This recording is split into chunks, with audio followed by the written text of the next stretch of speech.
Buenas noches a todas las personas que se conectan a este Meetup del mes de febrero. Hoy tendremos un gran expositor, un gran amigo que vuelve otra vez a compartir todo su saber, esta vez con un tema diferente al que habló la vez pasada. Como siempre, seguiremos una agenda para poder dar un poco de orden a lo que hacemos. Vamos a presentar algunos datos de la comunidad, veremos qué es Mantix, un par de recomendaciones y paso siguiente le daremos la palabra a Juan David para que nos comparta todo ese conocimiento que ha preparado para ustedes. A hoy Manizales TikTok llega a la cifra de 2.667 miembros. Es la comunidad tecnológica en Mirap más grande del eje cafetero. Me han preguntado varias veces de, ¿vamos a volver a la presencialidad o no? Lo intentamos el año pasado, en octubre. Lastimosamente no tuvimos la cantidad de personas que queríamos tener. Entonces es algo que se está analizando. Puede ser que al menos este año hagamos uno o dos eventos presenciales. Igual por Mirab les estaré comentando cómo es todo el proceso. Como ven, pues 532 personas han realizado calificaciones sobre la página. Les agradecemos que después del evento califiquen, que nos contacten por Mirab, que me contacten a mí por LinkedIn, por Twitter, por si quieren compartir algún tema o por si quieren conocer sobre algún tema. Lo que podemos hacer desde nuestro lado es buscar los expositores.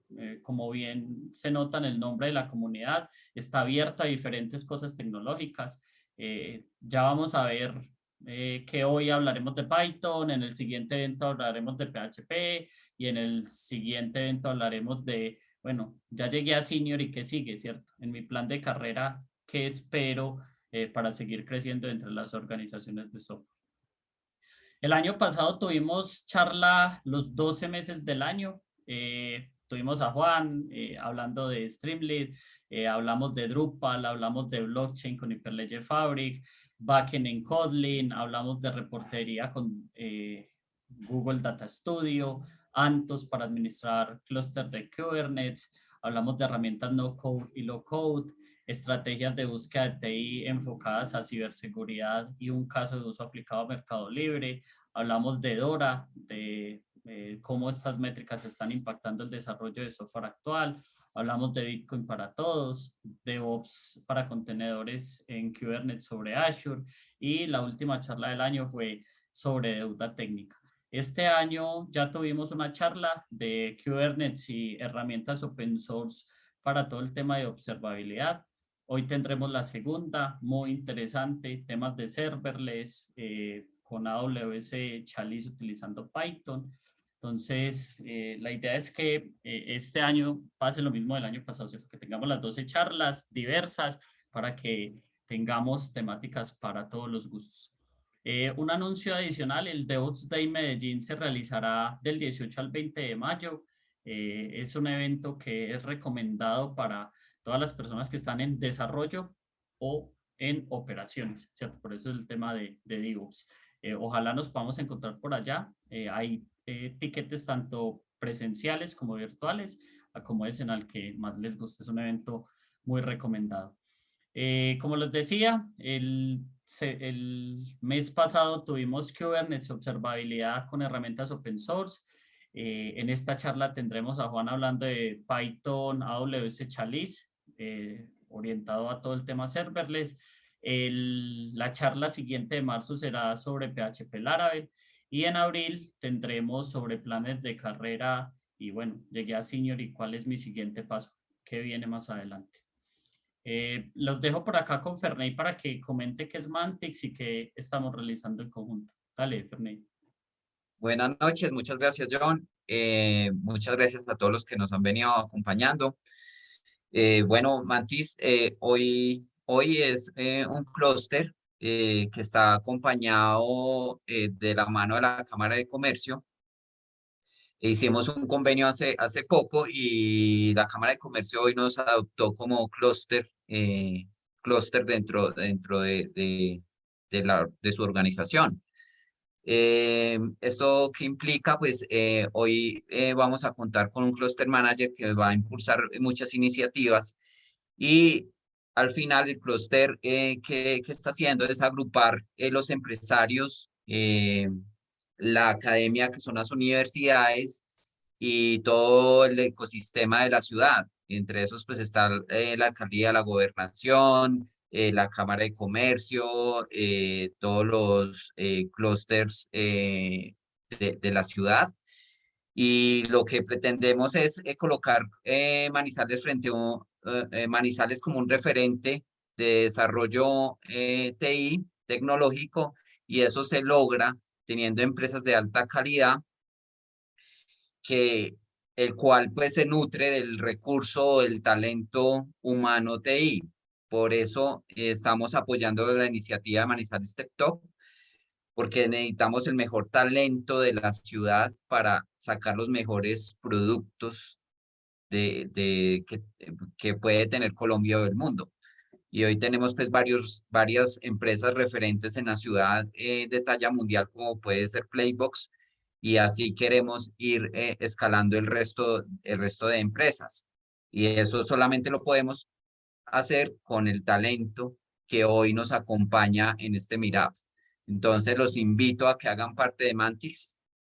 Si hay empresas que están asistiendo pues al Meetup, hagan parte de Mantis, nos acompañen en este sueño, y seguir apoyando iniciativas como la es hoy Manizales Step Talk. Muchas gracias, John. Listo, Ferni, vamos a ver entonces acá un videito de Mantix.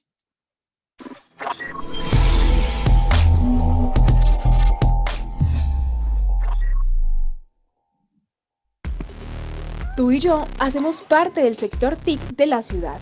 Somos Mantix. Manizales es un centro de desarrollo tecnológico con una gran protección nacional e internacional que marca la diferencia. Además de ser una ciudad universitaria, somos una tierra de oportunidades. Mantix es una comunidad conformada por la red empresarial de la industria TIC, la academia, gobierno y diferentes entidades de apoyo. Buscamos diversos talentos para cooperar de manera extraordinaria y así lograr aumentar la tasa de empleo de la ciudad y con ello fortalecer, crecer y consolidar la industria TIC. Tenemos los mejores atardeceres, universidades de alta calidad, espectaculares sitios turísticos y ahora, juntos, las mejores oportunidades laborales para crecer y hacer de Manizales la ciudad de las puertas abiertas al futuro. Un futuro TIC de Manizales para el... Bueno, todas las charlas de las que he hablado se encuentran en el canal de YouTube. Ya en un momento voy a compartir por el chat el canal. Como lo dije, pues hemos tenido contenido muy diverso. Si pueden ir a verlo y tienen algún tipo de pregunta para algún expositor, simplemente me comentan y tratamos de resolverla. Esa es una de las cosas que siempre queremos, que las personas que recién inician o que tienen algún tipo de duda, pues tengan ese contacto con el expositor y que puedan seguir escalando y creciendo lo que vienen realizando. Este es el canal de YouTube, igual ya en un momento se los comparto vía chat. Unas recomendaciones generales: micrófonos y cámaras estarán desactivados para facilitar la exposición y la grabación va a estar disponible en este canal de Manizales TikTok. Si tienen preguntas, por favor háganlas en este slide, ya también se los voy a compartir. Vamos a tener una dinámica de que si alguien tiene una pregunta, simplemente yo se la voy a hacer a Juan y Juan irá respondiendo en el momento en el que se vaya dando la charla. Entonces, si Juan dice algo y ustedes tienen una pregunta sobre ese tema específico, que la comenten allí. Igual, si tienen alguna pregunta al final de la diapositiva, pues también la pueden realizar. La charla de hoy va a ser construyendo aplicaciones serverless en Python con AWS Chalice. El expositor es Juan David Alzate. Yo conocí a Juan un par de años atrás, una de las personas más brillantes con las que he trabajado. Él es físico, ha trabajado en temas de software científico, hoy es backend developer en Hourly, ha enseñado física, participa en comunidades de diferentes sentidos, tiene una comunidad de Python acá en Manizales también, a la cual los invito para que se unan. Lo pueden seguir en LinkedIn como JD Alzatec, ya igual también comparto este link allí. Juan, bienvenido de nuevo. Muchísimas gracias por tu tiempo. Veníamos hablando otra vez de hacer una charla en Python y qué bueno tenerte acá. Hola, hola, buenas noches, muchísimas gracias. Gracias, John, gracias, Fernay, por la invitación. Bueno, hoy espero que aprendamos unas cositas alrededor de Chalice, que es un micro framework bien interesante. La idea es que lo hagamos bien dinámico, entonces, como lo mencionaba John, si pudieron escanear este QR de Slido para que las preguntas que vayan haciendo las podamos responder ahí en el momento, para que no nos quedemos con dudas hasta el final, sino que las vayamos haciendo bien dinámico. Entonces, la charla, comparto pantalla, ¿cierto? Entonces, va a compartir mi Y de pantalla. una, por... Listo. Listo. Pues, muchas gracias. Entonces, bueno, buenas noches a todos de nuevo. No sé qué se me hizo acá la presentación. Ya los veo. Buenas noches a todos de nuevo, muchas gracias por asistir. Hoy vamos a hablar de Chalice. Chalice es un micro framework, ¿cierto? Desarrollado por AWS para crear aplicaciones serverless usando Python. Entonces, la idea de la charla va a ser unos conceptos básicos, unas generalidades, y ya luego entramos a hacer una especie de live coding para que nos ensuciemos un poquito las manos y aprendamos haciendo. Bueno, las diapositivas están en inglés, como por facilitar el lenguaje, porque ustedes bien saben que cuando uno busca a veces por documentación o alguna cosa en internet, pues usualmente el lenguaje que usan es la lengua franca, en este caso inglés. Entonces, nuestra charla básicamente es construyendo aplicaciones serverless en Python con AWS Chalice. Me presento, yo soy Juan David Alzate Cardona, soy ingeniero de software en Hourly actualmente. De pasiones tengo la física, Python, enseñar y los perros. Python particularmente se volvió una de mis pasiones en los últimos años, me ha gustado mucho y me ha permitido, digamos, que aprender cosas que me apasionan, como por ejemplo temas de física, temas de ciencias de datos, y hoy por hoy, digamos que temas de aplicaciones web y un poquito de aplicaciones cloud. Gracias a la comunidad por invitarme nuevamente. Muy feliz de estar acá. Hace un año estuve y estuvimos hablando de una herramienta que se llama Stringly, que es para hacer prototipos para modelos, digamos, sobre todo en ciencia de datos y machine learning. Hoy vamos a hablar de algo muy diferente, ¿cierto? Hoy vamos a hablar de serverless. Entonces, como les mencionaba, está la tabla de contenido, hablar un poquito de generalidades. Vamos a hablar qué es Chalice y un live code. Bueno, ¿qué es serverless? En la web hay varias definiciones para serverless, pero básicamente lo que se puede, digamos, que resumir es que serverless es una forma de escribir, digamos, que aplicaciones, ¿cierto? De tal forma que no nos tengamos que preocupar por ser servidores, como su nombre lo dice, serverless, ¿cierto?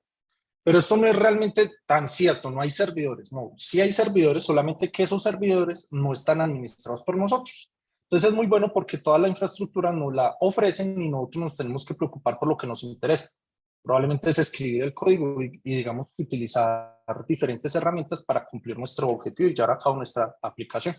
Pero lo que es, digamos, que la administración y todo lo de los servidores, por ejemplo, sistema operativo, y que sí, como versionamiento, actualizaciones, upgrades y todo eso, nosotros no nos preocupamos. Eso es ventajoso porque digamos que una de las características principales de serverless es que las aplicaciones per se son escalables.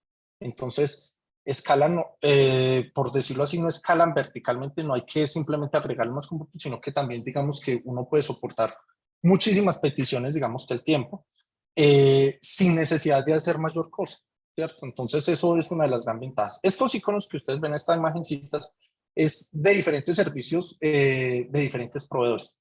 Serverless recae mucho en un concepto que se llama Function as a Service. Ahorita vamos a hablar de ello. Y, por ejemplo, AWS ofrece funciones Lambda. También Google Cloud, Azure Cloud, IBM, también Alibaba, y entre otros. Hay muchos proveedores de servicios cloud que ofrecen opción para crear aplicaciones serverless. Como lo mencionaba, serverless tiene ciertas ventajas. Las aplicaciones serverless, por ejemplo, tienen un modelo de pago que se llama Pay as you go, que básicamente uno paga por lo que consume.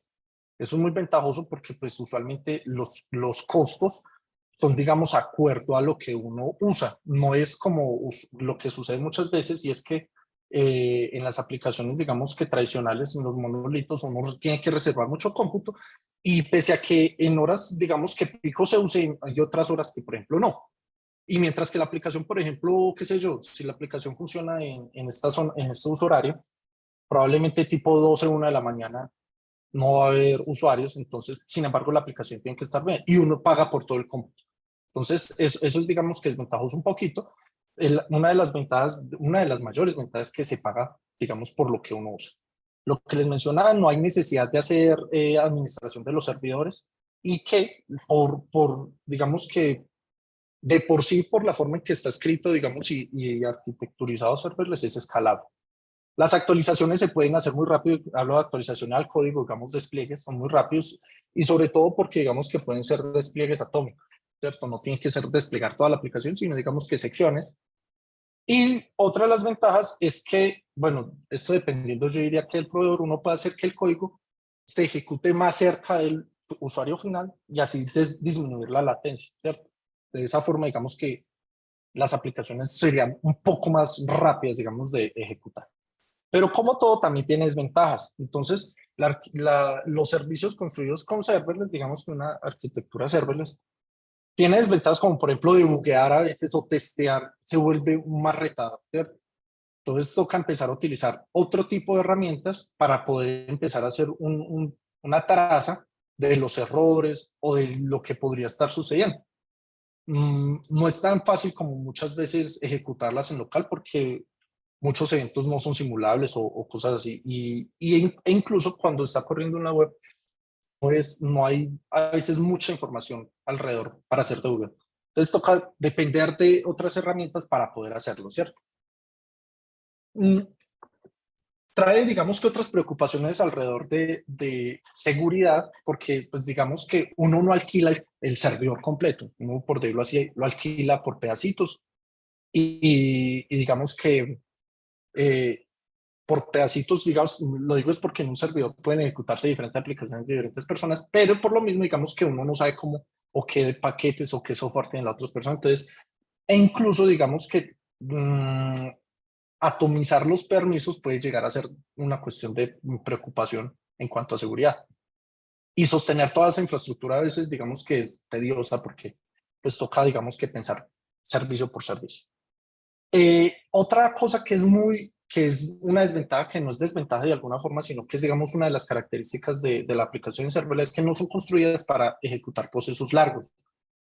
Estamos hablando de procesos que demoren milisegundos, segundos, cuando mucho. Para procesos que se demoren minutos, horas, serverless ahí no aplica. Y si aplicase, sería muy, muy, muy costoso, porque como les mencionaba, el modelo de cobro es por lo que uno use. Usualmente, digamos que en algunos servicios, por ejemplo, las funciones, sobre lo que digamos que se basa serverless, que son las funciones, se prorratean por milisegundos. Entonces, imagínense horas, cosas así ejecutándose. No sería sostenible. De entrada ya hay una limitante, digamos que en AWS las funciones lambda no pueden vivir más de 15 minutos, y no estoy mal. Entonces, digamos que si uno necesita un proceso que demore más de eso, no es una buena idea. Incluso 15 minutos es mucho tiempo y sale ligeramente costoso. Hay otra desventaja que se conoce como los cold start delays, y es que como la aplicación se ejecuta bajo demanda, las funciones, digamos que el código no está calentico, más bien no está vivo. Entonces, cuando uno ejecuta, digamos que el servicio, después de haber pasado mucho tiempo, él necesita, digamos, que volver a calentarse. Cuando decimos calentarse, es, digamos, que coger, cargar el paquete, cargar las funciones, cargar la aplicación, y ahí sí poder empezar la ejecución.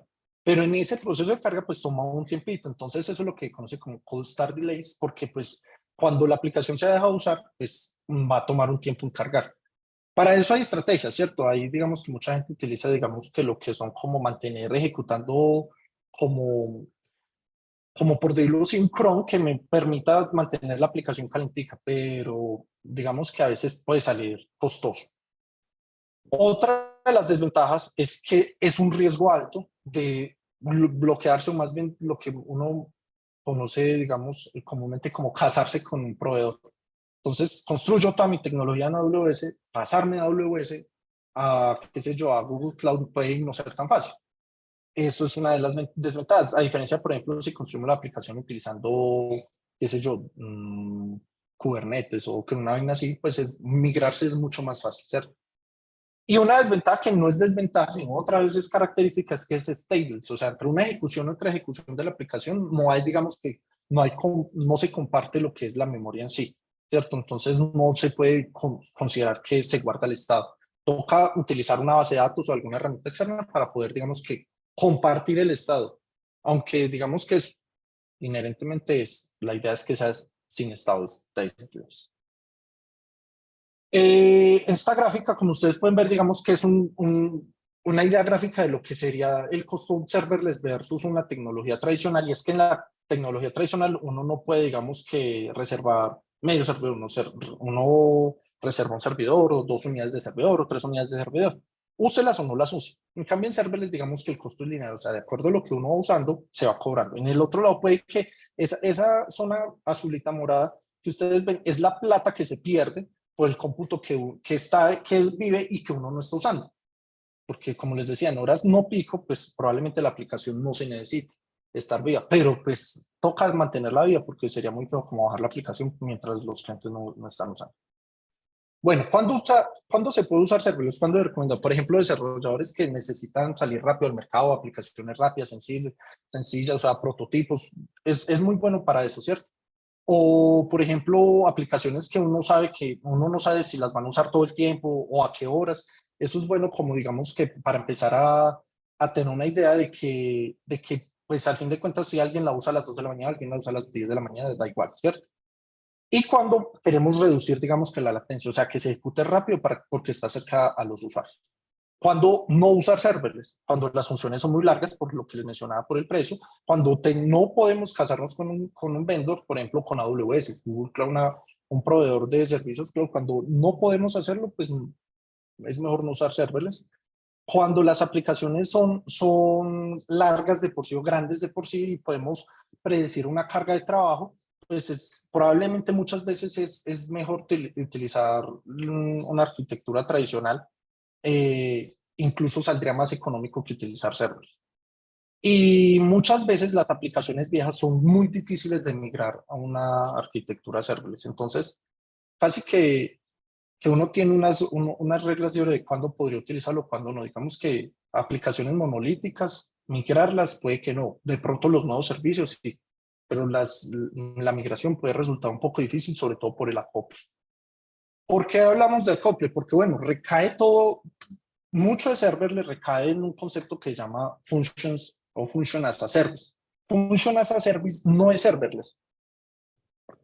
O más bien, serverless no es function as a service. Function as a service es un modelo, digamos, cloud, que básicamente lo que permite es ejecutar código, pedacitos de código, en respuesta a eventos. Puede ser, qué sé yo, una petición HTTP o un cron que diga que se ejecute una tarea periódicamente, cada hora, cada 10 minutos, una vaina así.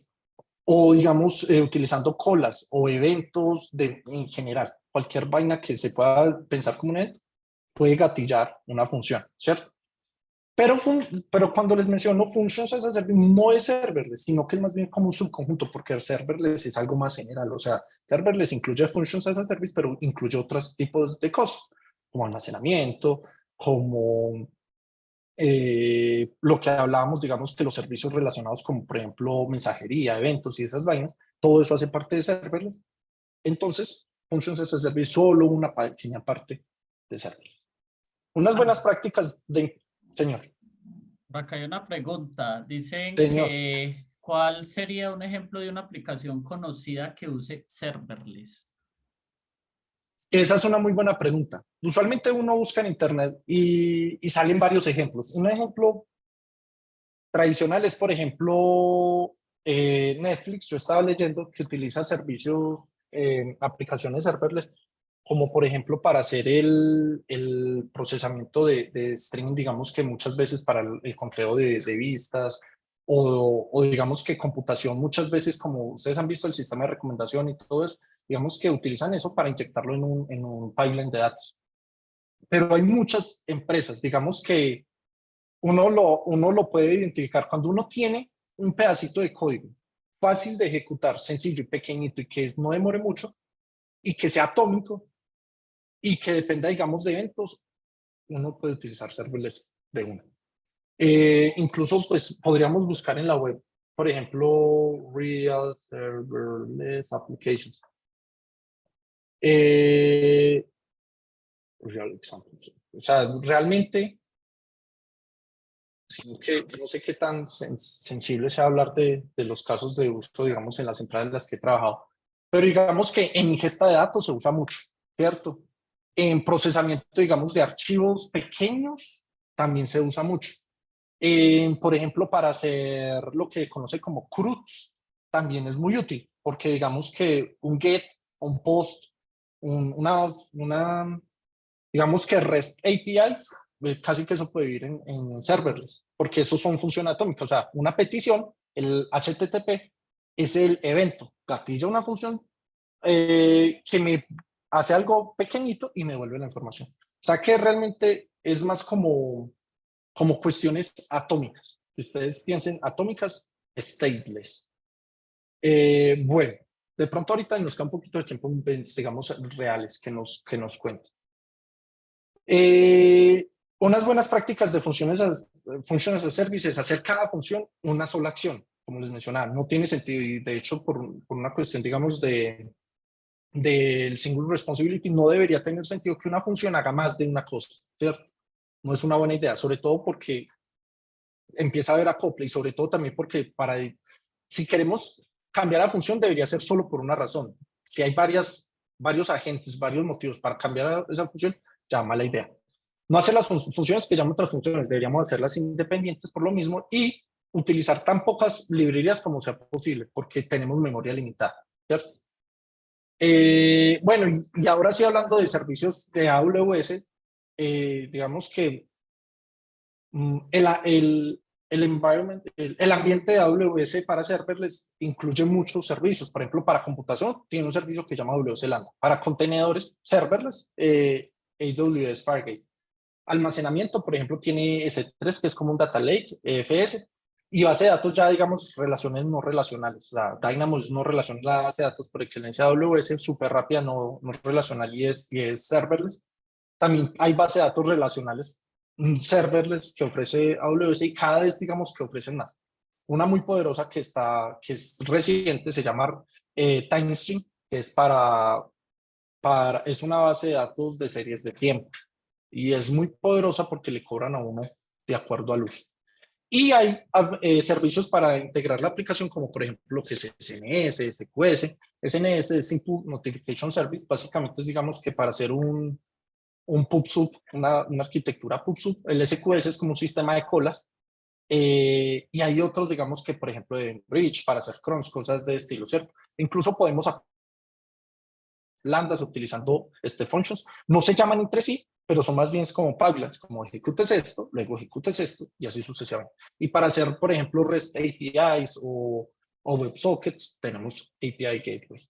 Entonces, AWS nos ofrece una buena orquestación de esos servicios para arquitecturas serverless. Por ejemplo, un ejemplo de serverless, para el que pregunta ahorita, o la que pregunta ahorita. Digamos, uno podría hacer una aplicación de reservas de hotel. Entonces, cuando yo entro a la página de un hotel, puede que esa página viva en un bucket de S3 como un sitio web estático, ¿cierto? Para eso nos serviría S3 tranquilamente. Bueno, hay otras desventajas, pero pues digamos que sin entrar mucho en detalle, pensándolo más bien por el lado útil, S3 nos permitiría, digamos, tener eso sin mayor costo. S3, como les mencionaba, es el servicio de Data Lake, básicamente por excelencia de AWS, para subir archivos y todo eso. Pero también podríamos tener, digamos, que cuando ingresamos a la página, necesitar loguearnos. Entonces utilizamos otro servicio de AWS que se llama Cognito, ¿cierto? Ahí tenemos, digamos, que todo nuestro directorio. Y, por ejemplo, yo quiero hacer una reserva. Entonces, yo me voy por una REST API que pasa por una API que luego llamo una función lambda que me crea la reserva y me la guarda en una base de datos Dynamo. Entonces, fíjense que yo en ningún momento tengo servidores de mi lado. Todo está en AWS y todo está administrado del lado de ellos. y yo solo me preocupo por escribir el código de estas lambdas básicamente y de el sitio web que me almacene y digamos que pues que me orqueste bien el llamado a lambdas y digamos que el manejo de usuarios con Miro, pero no tengo servidores en ninguna. Bueno, ahora entrando a lo que es Chalice. Chalice fue desarrollado por AWS en 2017, ya tiene más o menos 6 años. No los ha cumplido de vivir, y ellos se describen como un microframework, ¿cierto? Para escribir aplicaciones serverless en Python. Es muy importante, no está para otros lenguajes de programación, Chalice es Python puro. Y básicamente él utiliza AWS Lambda, las funciones as a service, como base de todo, ¿cierto? O sea, yo escribo código en Python, utilizando este microframework, pues se escriben como microframework. Realmente se podría pensar como framework. Ya está la versión 1.27, se instala tan fácil como pip, install Chalice. Vamos a verlo ahorita. Sí, quiero ver si tenemos muy buen tiempo, de hecho. Y entonces, todo eso se orquesta mediante funciones Lambda. La idea es que el código que se ejecute sea funciones Lambda. Entonces, ¿qué nos provee Chalice? Una API basada en decoradores. Para los que estén familiarizados con Flask, Fast API, Bottle, Django, todos esos frameworks nos ofrecen APIs basadas en decoradores, y es que nosotros decoramos funciones en Python de tal forma que no diga basado en este evento o basado en este evento, ejecutes este código, y el evento puede ser, como les mencionaba, un SNS, digamos que una notificación de SNS, o por ejemplo cuando creo un archivo en un bucket de S3, o eventos basados en eventos, valga la redundancia, de CloudWatch, o sistemas de colas, digamos, de SQS, Kinesis. Esto es nuevo, esto fue reciente en Chalice, incluso digamos que lo de Dynamo también es relativamente, y por excelencia digamos que el API Gateway para hacer REST APIs. Incluso podemos hacer WebSockets con Chalice, pero eso es experimental, entonces como que lo recomiendan usar como bajo responsabilidad propia. Y algo muy útil, los cron, ¿cierto? Como eventos basados en una serie, en periodos de tiempo. O sea, cuando yo quiero que se ejecute, cada cuánto quiero que se ejecute. Y las funciones lambda, pues básicamente son las que soportan todo eso, como después de este evento, ¿qué hago? ¿Cierto? Eso nos ofrece Chalice. Pero para poder hacer todo eso nos ofrece otras herramientas, como por ejemplo una Command Line Tool, un CLI, que nos permite desplegar o construir o borrar la aplicación de una manera muy fácil. Nos crea la política YAML automáticamente, y cuando hablamos de la política YAML estamos hablando de los permisos, digamos, que nosotros tenemos que decir como estas funciones tienen que tener acceso a este servicio de AWS, a este servicio de AWS, para leer, para borrar. Eso nos lo crea automáticamente. Podemos exportar incluso, si nosotros no queremos desplegar utilizando Chalice, podemos exportar el archivo CloudFormation y hacerlo de la forma antigua utilizando AWS CLI directamente. Pero pues digamos que la idea es incluso sacarle el cuerpo un poquito al CloudFormation. Pero si por ejemplo nuestra aplicación, digamos que si nuestro stack está construido mediante Terraform, pues incluso también Chalice nos ofrece exportar un archivo, un template para Terraform e incluirlo en nuestro proyecto.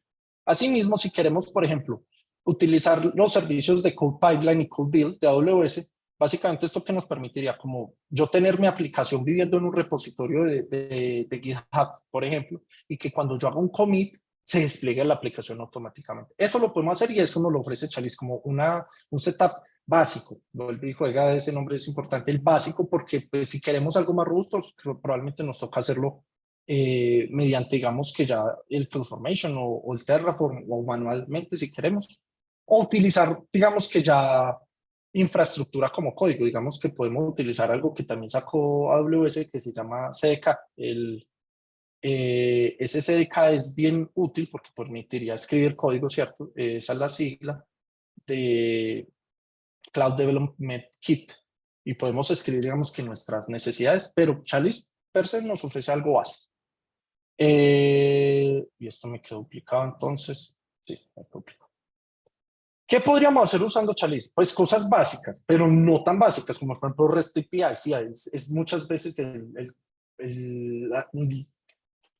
a veces escribiendo aplicaciones del principio se necesita escribir REST APIs, entonces pues eso lo hacemos con Chalice.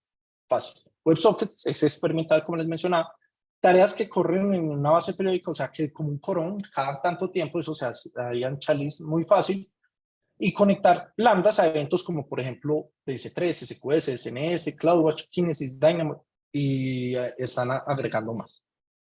Entonces, la idea es que ahora vamos a ver un ejemplo, un envío indirecto de una aplicacioncita relativamente sencilla, de tal forma que podamos ver cómo se podría escribir una aplicación. Yo no sé por qué no puedo verlo ahora yo en mi computador.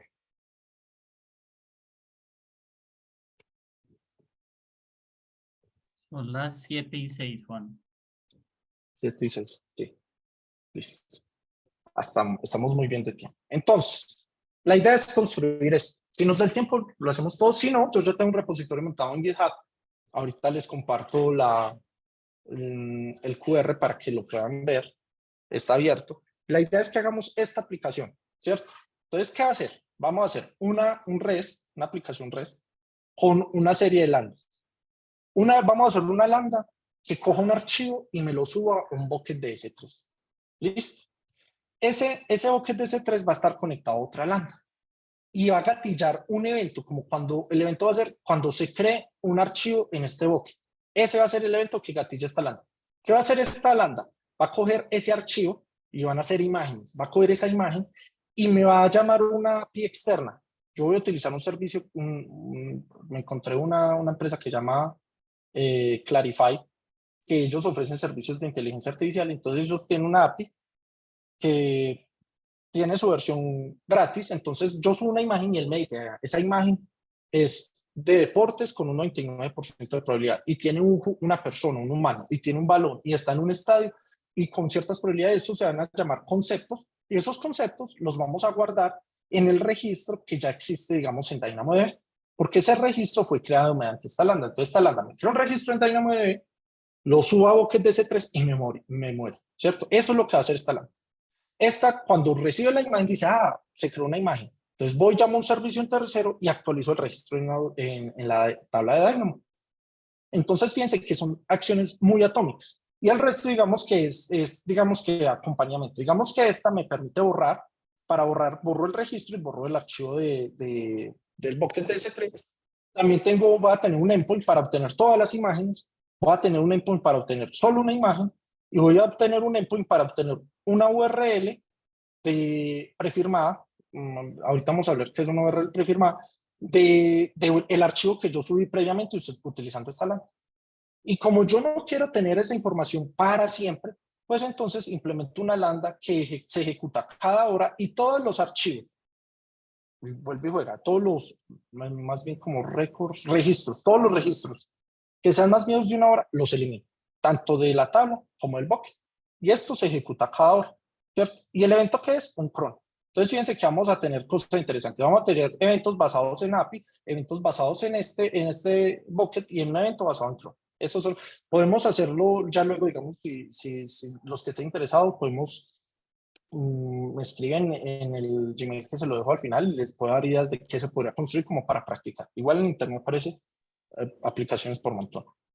Juan, ¿Qué, señor? antes de que empieces ahí, puedes responder esta. Uh-huh. ¿Quién le compite hoy por hoy a Chalice y qué clientes o casos de éxito tiene este micro framework? Uy, esta pregunta es muy buena. ¿Quién le compite a Chalice? Bueno, Chalice técnicamente es otra de las opciones, por decirlo así. Cuando uno escribe, digamos que este tipo de aplicaciones, hay muchas formas de hacerlo, ¿cierto? Puede ser escribiendo Python nativo y utilizando CloudFormation. Entonces, yo diría más bien es como, ¿qué le compite a Chalice? No, más bien es como, ¿qué le compite a AWS? ¿Cierto? Porque Chalice es atado a AWS. Porque Chalice es una opción, nos facilita el trabajo, o sea, nos lo hace más fácil. Ya vamos a ver que nos lo hacen más fácil.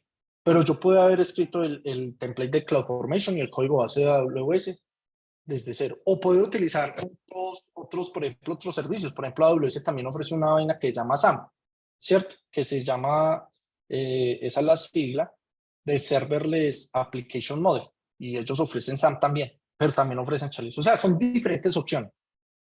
Pero solo para AWS. Casos de éxito. Yo trabajé en una empresa modelo outsourcing que daba los servicios a otra empresa de Estados Unidos, donde se hacía aplicaciones basadas en inteligencia artificial, ¿cierto? Ellos montaban los modelos de inteligencia artificial y utilizaban muchas step functions, ¿cierto? Pero digamos que necesitaban ofrecerle a los usuarios, digamos que una API muy rápida, como digamos que para decir, venga, ya entreno cómo va el proceso. Y digamos que lo que les mencionaba, uno subía un archivo a un bucket de C3 y había una lambda, o había, digamos que algo detrás, probablemente ya no era la lambda, ya eran las stem functions, y me decía, venga, ejecutes esto, ejecutes esto, ejecutes esto. Entonces, escribir ese código a punto de CloudFormation y Python puro, eso era más bien tedioso. Entonces, ¿qué se optó? Utilizar Chalice. Ahí fue donde yo conocí Chalice y la verdad me pareció muy útil. Conozco otra empresa de unos amigos acá en Manizales que básicamente toda su API está construida utilizando Chalice. Y digamos que esos son ejemplos tangibles que yo tengo, ¿cierto? Como que cercanos que yo haya hecho parte. Tal cual, esos. No estoy muy seguro de proyectos grandes, muchas veces la gente o proyectos, digamos que no son tan abiertos con la tecnología que usan, pero digamos que yo pueda compartir de la vida real esos dos, y son casos de éxito, porque digamos que sus aplicaciones funcionan muy bien.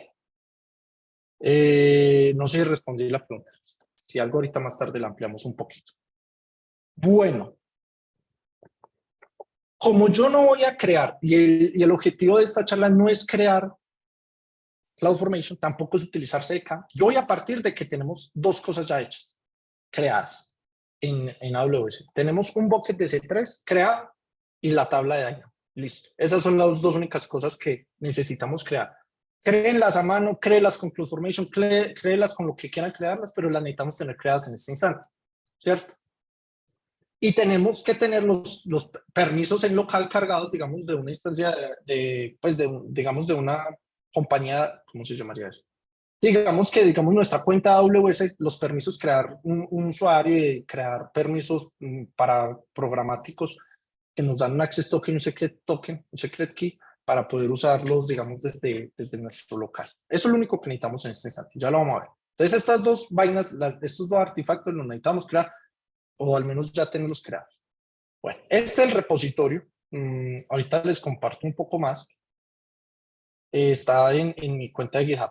Pero básicamente, como les mencionaba, no tenemos ninguna lambda, fíjense. En mi cuenta de AWS no tengo ninguna lambda. Ya tengo mi bucket creado, que ya va a llamar images, JC, MTT. Y tengo una tabla de Dynamo creada que la va a llamar images. Eso es todo lo que necesitamos. ¿Listo? Entonces, una vez teniendo esto, vamos a empezar, digamos que con nuestra aplicación. Entonces, lo que necesitamos, yo utilizo PyCharm, me gusta PyCharm de IDE, pueden utilizar el que quieran. Este es bien chévere porque permite debuguear, bien interesante. Entonces, creo una carpetica y creo un ambiente virtual, ¿cierto? Eso es lo único que necesito tener en este instante. Entonces, lo primero que necesito es instalar Chalice, ¿cierto? Entonces, para instalar Chalice, lo que vamos a hacer es ejecutar pip install Chalice. Eso nos instala Chalice en nuestro ambiente virtual, ¿cierto? Probablemente sea la versión 1.27. ¿Sí? Pip freeze rep Chalice. Sí, la 1.27, ¿cierto? Bueno, voy a poner un poquito más de suma de esto porque quizás no se vea. Está bien, no le puedo poner zoom. A la terminal no le puedo poner zoom. O no es tan fácil como yo pensé. Bueno. Ahora necesitamos, como les mencionaba, saber que mis credenciales están cargadas. Están cargadas, ¿cierto? O sea, si yo me vengo acá y miro cómo está mi perfil, sí, tengo mis credenciales, mi access key, mi secret key cargado. Listo. Necesitamos saber si la tabla está creada. Entonces yo voy a utilizar el CLI de AWS, digo AWS DynamoDB, lísteme las tablas del profile JDAC. Entonces ahí tengo una tabla que se llama images. Como se las mostré en el navegador, la tengo creada. Listo.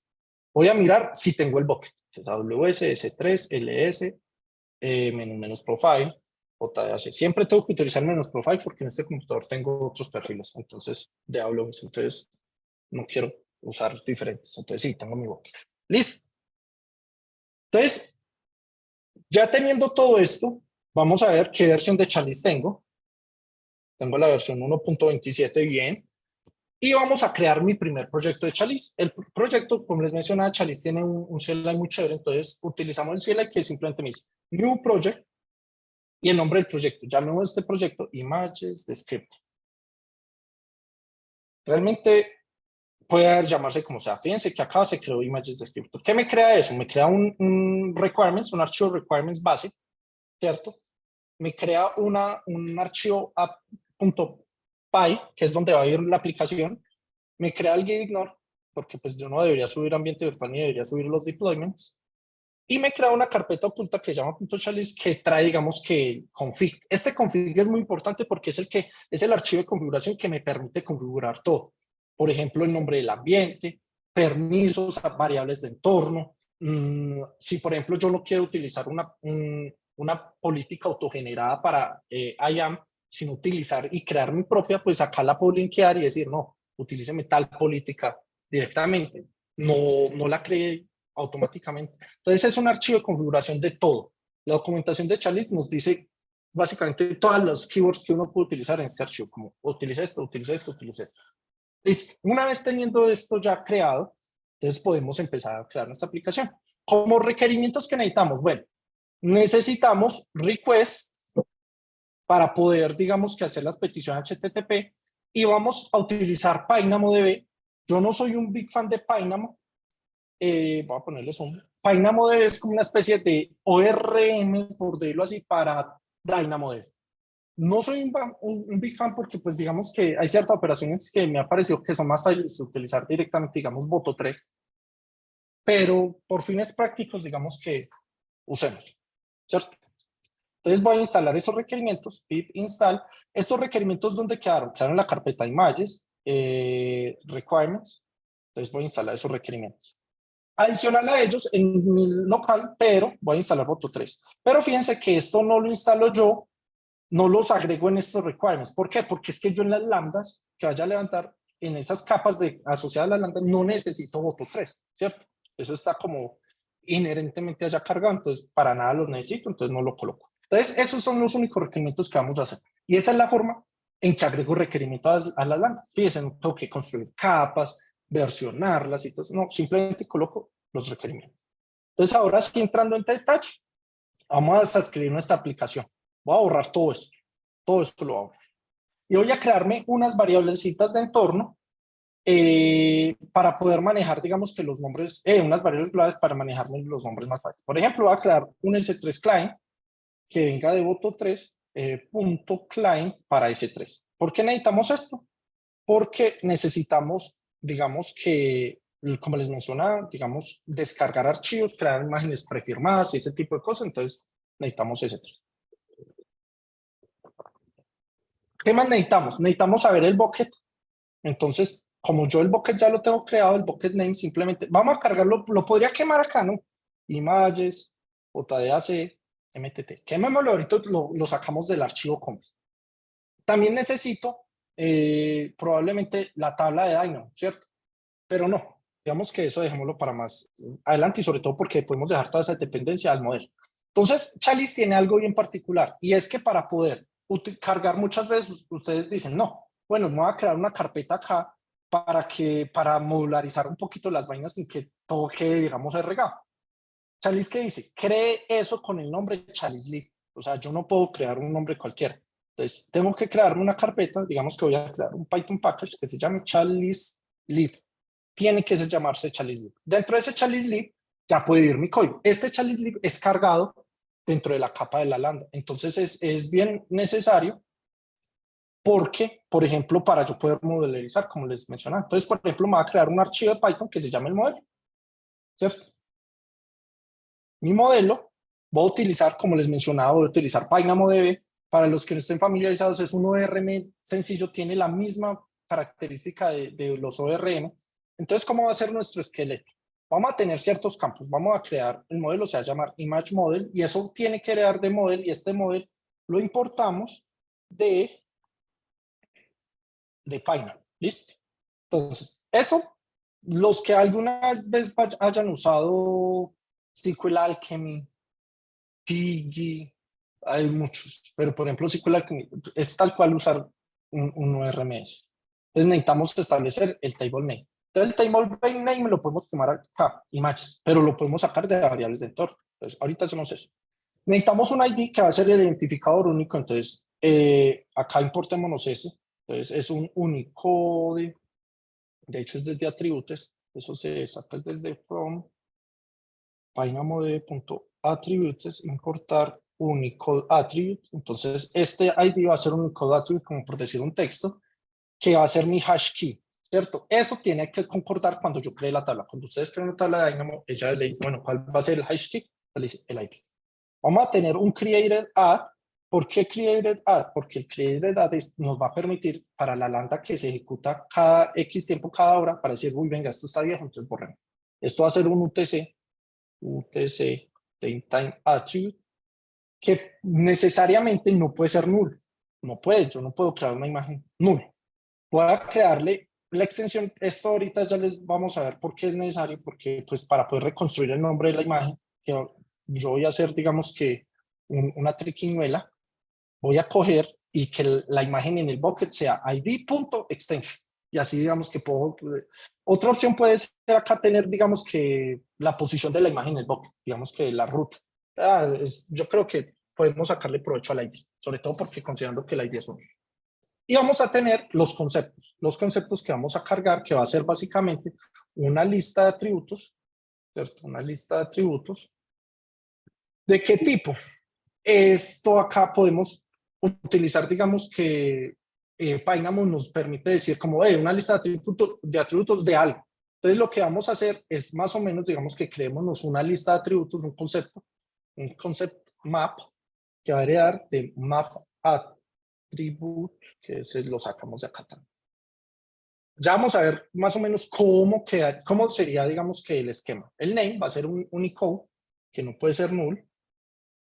Y por defecto también vamos a tener un value. Este value que sería el score, como bueno, esto es como 99% de probabilidad que sea una persona. Entonces, cuando decimos un concepto de tipo, una lista de atributos de tipo concepto y que sea null, posiblemente puede ser true, porque cuando lo creamos, pues entonces digamos que lo creamos vacío.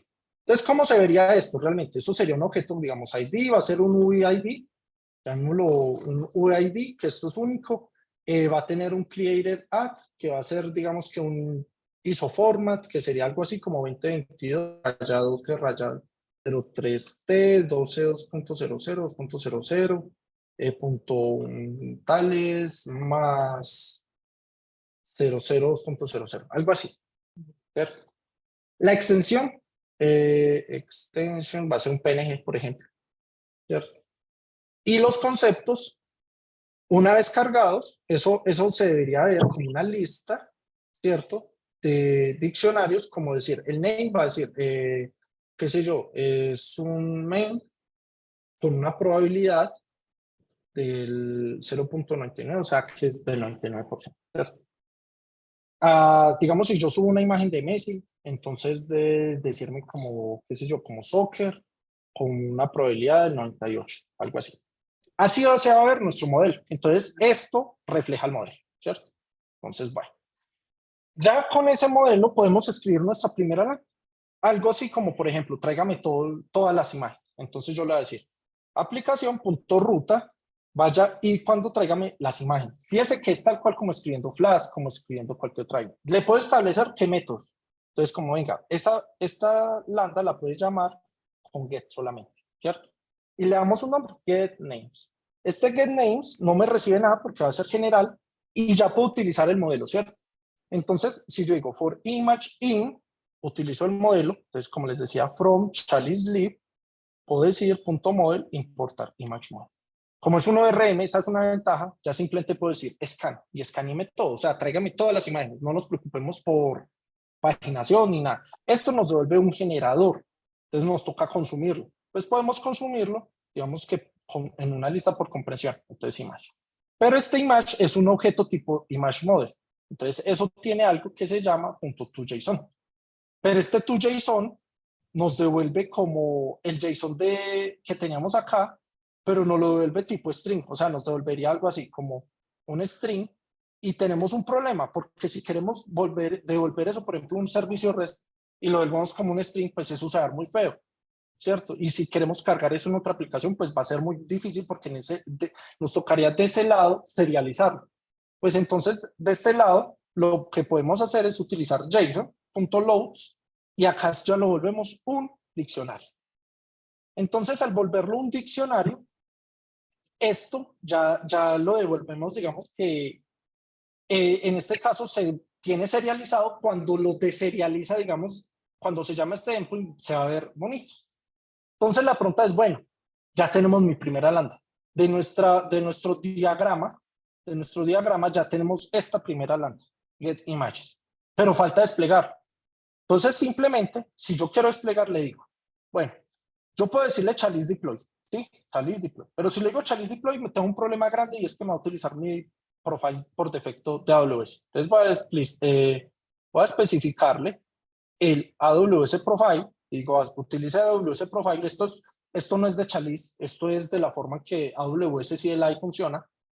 Entonces dice, si usted tiene una variable de entorno ya sobrescrita con AWS profile, por defecto lo va a utilizar de profile. Entonces va a decir, despliegueme eso. Este profile. Bueno, eso lo tengo que ejecutar dentro de la carpeta image, ¿cierto? Pues dentro del proyecto de chalice, porque él va a decir, fíjense lo que él me dijo.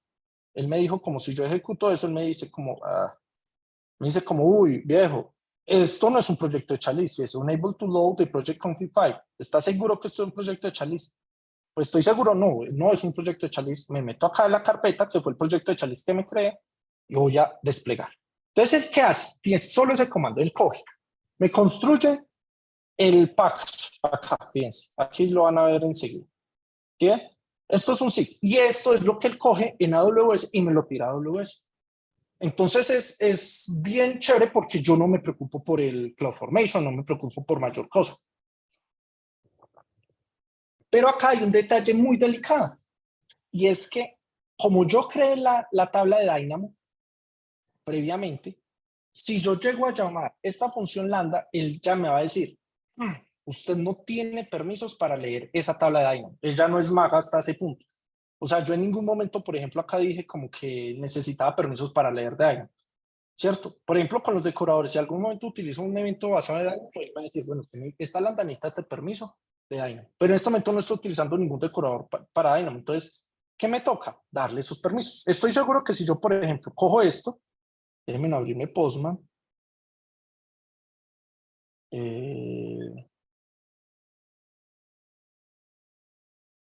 Déjenme abrirme Postman.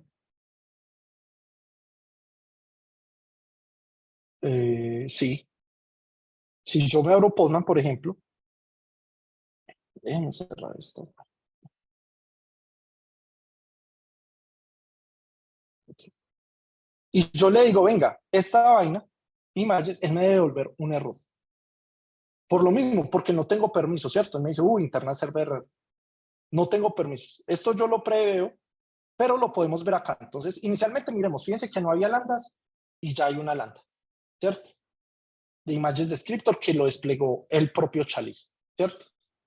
Fíjense que en los permisos, ya está gatillada por una API Gateway, y cuando yo vengo acá a Configuration y Permissions, él no tiene permisos, por ejemplo, para el Dynamo, tiene permisos para CloudWatch y eso, ¿cierto? Entonces no tengo permisos para Dynamo. Entonces ya les voy a mostrar cómo sobrescribe esa política ya. ¿Y cómo podemos ver el error? Pues me vengo acá en los log groups de CloudWatch, ingreso a esa lambda. Fíjense que tengo un log group de justo en este instante 7:30 y él me va a decir, uy, es que usted no tiene permisos. Fíjense, por acá él me tiene que decir que no tiene permisos. Fíjense, no tiene permisos. Access denied exception. Claro, no tengo permisos para leer, ¿cierto? Entonces, ¿a mí qué me toca? Sobreescribir la política IAM de esto. Entonces, Chalice le ofrece eso muy fácil. Entonces, yo lo único que voy a hacer es decir, bueno, En esta misma carpeta .chalice, porque él va a ir a buscar, eso lo dice la documentación, él dice, si usted va a sobreescribir la política, pues él lo primero que va a hacer es buscar en la carpeta, entonces me va a crear un archivo JSON, ¿cierto? Me va a crear un archivo normal que se llame como policy.json. El nombre cualquiera, lo puedo poner cualquiera. Entonces yo voy a darle la política sobrescrita de antemano, como no. Yo quiero que cuando despliegue, utilicen estas políticas de permisos allá. ¿Listo? Entonces, yo acá la tengo ya escrita, no la voy a escribir pues porque digamos que por cuestiones de tiempo, y la pego. ¿Qué voy a hacer acá? Entonces, le doy los permisos básicos para poder crear los groups y dar información en el CloudWatch, pero le voy a dar permisos también para que pueda leer, escanear sobre todo, get item, porque ahorita lo vamos a usar, delete item, update item, sobre todo porque necesitamos la lambda, que va y nos trae los conceptos de la otra API externa utilizando inteligencia artificial, necesitamos eso, actualizar ese item, entonces también necesitamos update, y el put item, pues crear un ítem en Dynamo, pues lo necesitamos para la primera, para la que nos crea las imágenes y los registros de Dynamo.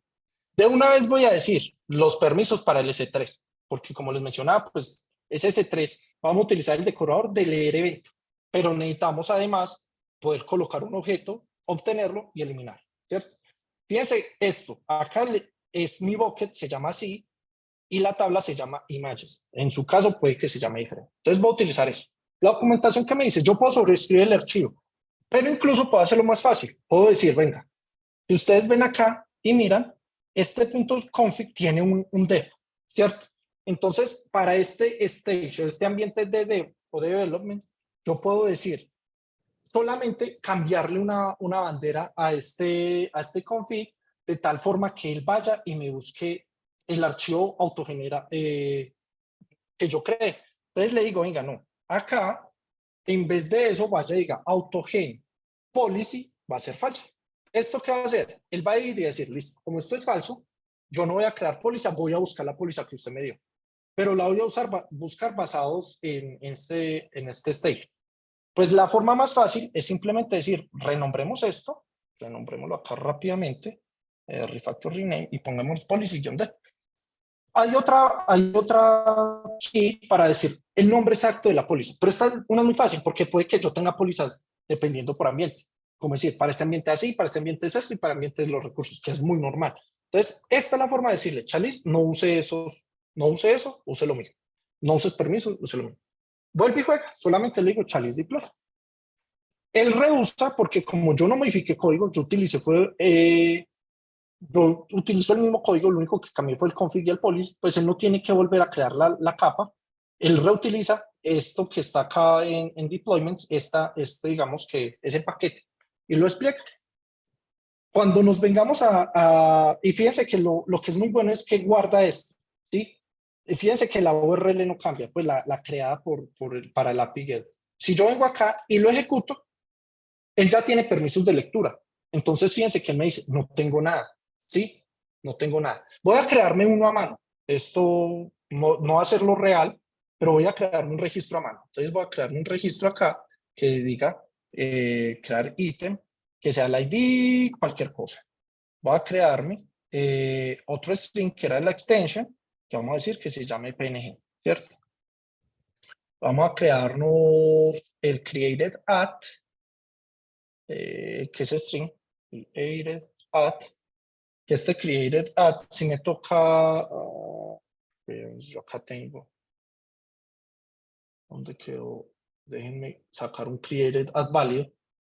A veces uno se le va, entonces simplemente es como más fácil, es como crearlo por uno. Un segundito.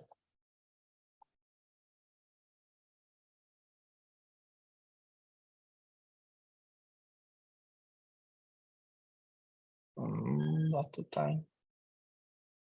Lo estoy creando usando Python.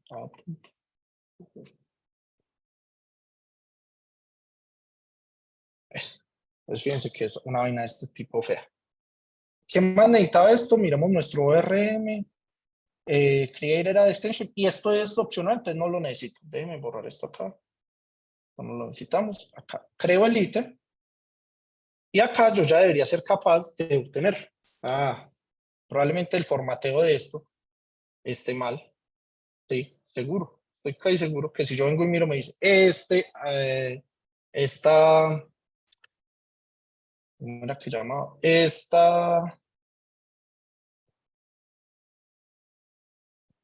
Esta fecha no es capaz de acomodarse a un date, ¿cierto?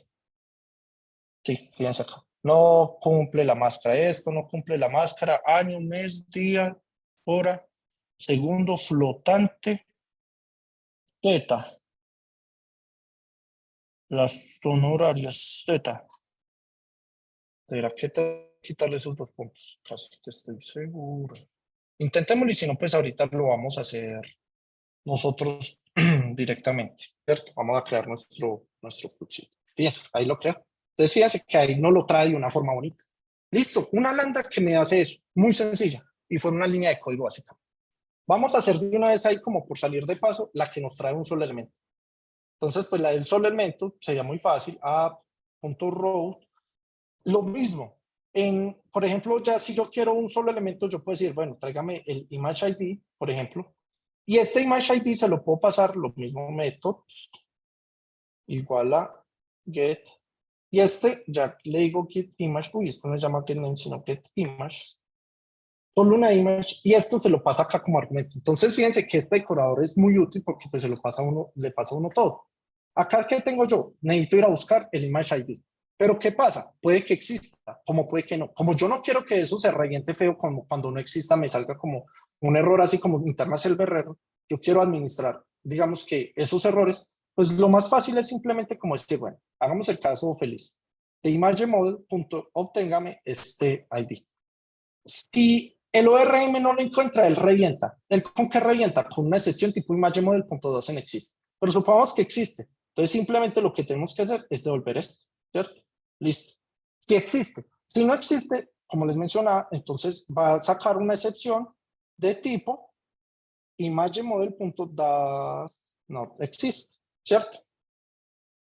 Entonces acá yo ya simplemente le puedo decir, venga, utilicemos los errores, que eso es lo que dice Chalice, como utilicen los errores que nosotros ya le proveemos. Este not found, cuando yo lanzo una excepción de este tipo dentro de un API, él ya me reconoce que es un not found. Entonces él coge, me vuelve un 404 y digamos que nos lo hace mucho más fácil que estar escribiendo respuesta y todo eso. Claro que hay también un response donde nosotros podemos escribir, digamos, cuál es el void, cuál es el status code y cosas, digamos, complejas. Pero para las cosas fáciles, Charles dice, si usted necesita devolver algo que sea JSONificable, por decirlo así, devuélvalo directamente. Si necesita lanzar errores, pues mire si lo tiene. Entonces ellos tienen nota un error, por ejemplo, batch request, incluso el internal server para cosas, digamos, que sí que sean un internal server, pero pues una API con internal server sería horrible. Entonces ya volví a desplegar. Entonces fíjense que acá ya yo simplemente puedo decir, venga, tráigame un ítem. Entonces le puedo decir, tráigame el ítem y él me va a decir como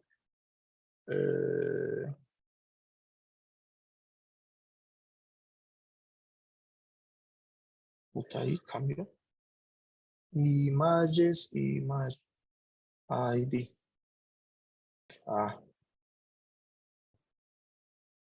Un segundito. Algo está pasando. Esto nos trae. Ajá. Y si yo le paso este ID. Pero déjenme mirar el CloudWatch.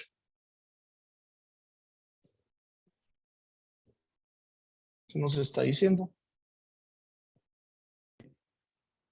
Por acá dicen, ¿por qué no llamaste la función de getImages en getImage, la segunda función en donde copiaste y pegaste el return del getImages? ¿Cómo me la puedo volver a leer, por favor? Claro, de una. ¿Por qué no llamaste la función de getImages en getImage? La segunda función en donde copiaste y pegaste el return del getImage. Como llamar esto acá. Porque es que realmente esto me va por todas las imágenes y esto me va solo por una imagen. Otra opción es llamar esto acá, pero es que son muchas peticiones, mientras que esta simplemente va una vez a AWS. Esta iría N veces. Entonces no sería óptimo. Esta vaina no me explicó la lambda, solo es una lambda, pero ese missing token error yo lo había visto, pero no estoy seguro por qué no se está pasando ese missing token error. Déjenme un segundito. Ese missing token error, missing token error, missing token error.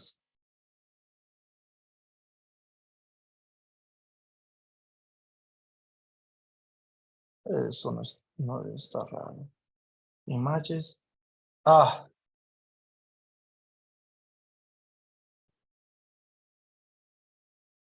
Sí, pero es que la API Gateway no tiene ningún versionamiento. De pronto es que estoy pegándole a la ruta que no es. Ese, ya recuerdo, ese missing token es cuando no hay, ¿qué? La ruta no la está reconociendo. Images slash image. Es un get. Proxy images, image. Bueno. Images. Image. Images, image. Y el ID lo estoy cogiendo acá, lo estoy cogiendo acá. El get images. Este sí me está funcionando bien. Y yo lo copio, lo pego. Ahora sí. Probablemente no había terminado de coger. Pero bueno. Y si le paso otro ID, él me dice no está. Listo. Bueno. Entonces, ya tenemos nuestros 2M. Fácil. Ahora vamos a crear el delete. Como salgámonos de los rap. El delete acá sería simplemente delete. Fíjese que acá sí puedo copiar y pegar, como reutilizar código. Acá le llamo delete image. Lo mismo. Trato de encontrarla y si la encuentro, simplemente llego y le digo image.delete y ya. No necesito retornar nada, técnicamente hablando, ¿no? ¿Por qué no necesito retornar nada? Porque si algo existe, pues lo borra y ya y me vuelve un 200. No retornar nada en Chalice es como decir body null 200, porque no salió error. Y ya, y eso me diría que lo borra. Y acá garantizo de que si trato de borrar algo que no existe, pues también me diga, uy, viejo, no existe. No está. Entonces, fíjense que escribir esas aplicaciones es muy sencillo. Vuelvo y despliego. Y mientras despliega, pues utilizamos el tiempo que tenemos para, digamos, hacer ya nuestra aplicación, digamos, la parte robusta. Entonces, ¿qué necesitamos? Necesitamos una lambda, entonces, que se llame upload image. Ese upload image va a ser decorado también como, venga, vamos a hacer una ruta images, ¿cierto? Con un método post. El ID no lo retorna nuestra imagen, ¿cierto? O sea, la subida automáticamente. Ya vamos a ver el delete, cómo va a funcionar. Y el delete, ahorita lo vamos a tener que modificar. En este caso solamente tenemos el Dynamo, entonces por ahora borrar solamente el Dynamo, pero cuando tengamos solo registro Dynamo, pero cuando tengamos el archivo en S3 también lo vamos a tener que borrar. Sí, esperemos que eso termine de desplegar bien y ahí ya lo borramos. Entonces, acá ¿qué necesitamos? Necesitamos pasar, ¿cómo queremos llamar esto? Entonces, hagamos un ejemplo de cómo quisiéramos llamar eso. Entonces, yo quiero llamar eso con un post y decirle, venga, yo quiero pasarle un body, que es un archivo, un binary, y es con un archivo que sea Messi, por ejemplo. No sé por qué está demorando tanto Postman. Un segundito a Postman. Todo le dio por... Y ahí se va a morir Postman. Pero bueno, ya es...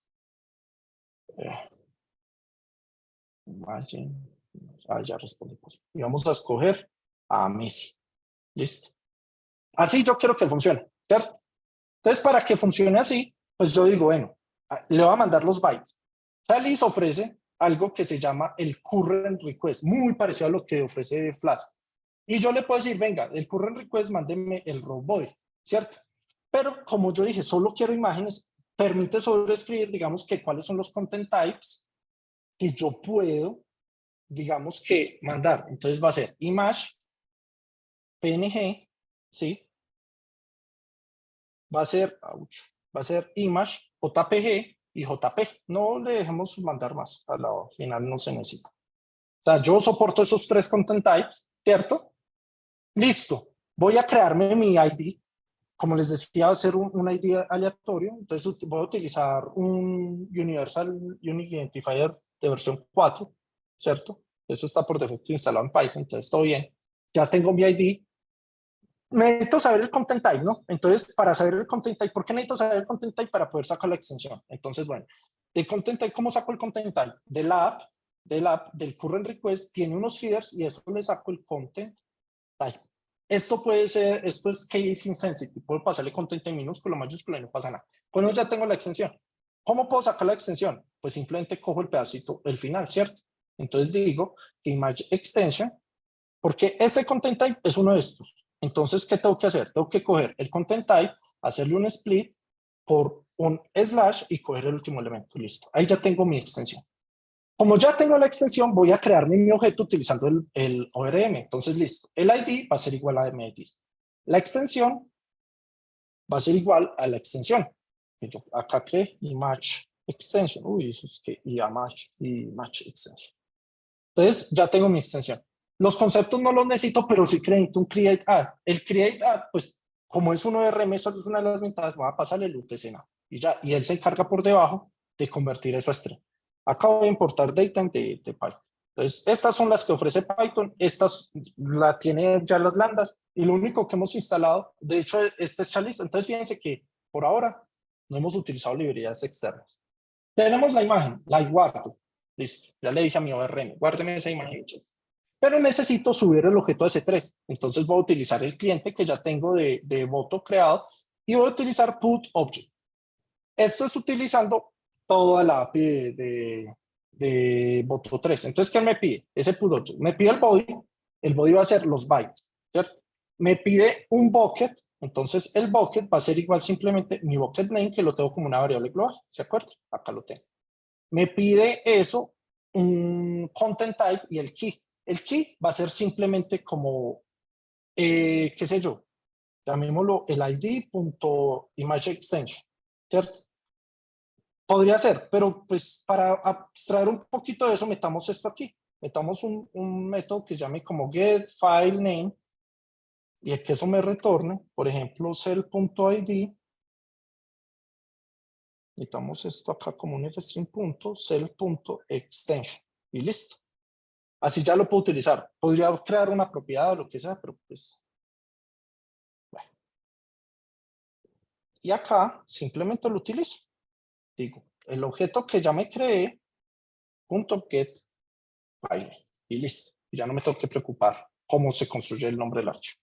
Ah, y el content type que les decía. Content type va a ser igual a content type. Eso es todo lo que me pide la API de ellos. ¿Qué debo retornar? Cualquier cosa. Pero para poder saber el ID, o sea, yo podría retornar cualquier cosa. Podría retornar este objeto si quisiera. Retornémoslo, que muchas veces es la forma en que se hacen, ¿cierto? Entonces retornemos tal cual el objeto. Le retorno, el image, esto JSON, listo. Pero eso, digamos que me subiría al archivo, más no tenemos todavía la lambda que me lo procesa. Entonces, hasta ahí todo está claro. Este image ID no lo tengo, es acá, listo. Entonces, bueno, vamos a desplegar esto. Fíjense que ahí tenemos toda la lambda. Siendo un recuento, el body nos lo sacamos del request. Y construimos lo que necesitamos. Desde el request sacamos el content type, creamos el modelo utilizando el ORM, subimos el archivo utilizando la API de Boto3 y listo, eso es todo. Fíjense que no tengo que estarme preocupando, que no, que tengo que escribir. Uy, qué me tira para Go. Methods. Gracias. Que tengo que escribir CloudFormation o que no, fíjense que es como muy pensando como pensamos en una aplicación Flash. Obviamente no es Flash, pero y ya la tiramos y ya escribimos el código, que esto es lo que nos preocupa.